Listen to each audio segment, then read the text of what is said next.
Selepas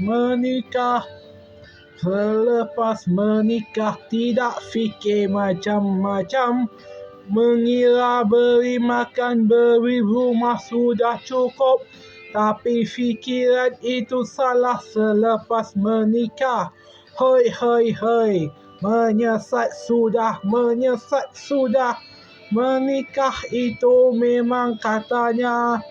Kata tidak tahu jodoh itu datang belum tentu bahagia. Selepas jodoh itu baru menyesal. Untung dah cerai katanya untung, tapi ku tidak tahu benarkah atau tidak. Mula-mula ku ingat dah dapat, rupanya dia ada orang lain. Akhirnya bercerai, mulakan hidup baru.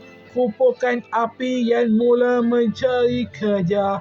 Abaikan sahaja dia di hati. Mulakan hidup baru tanpa wanita itu. Abaikanlah orang yang tidak menghargai.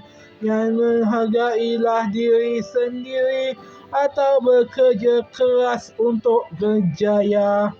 Sesungguhnya kita tidak tahu rezeki akan datang dari doa atau orang. Itu sahaja. Bersungguh-sungguhlah mencari rezeki.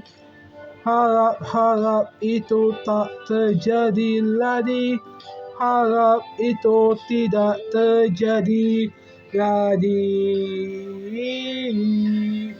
Sungguh cinta itu bukan dari mata, tapi datang dari apa yang kita rasa.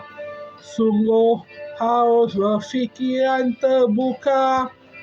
Yang itu saja kita lalui bersama.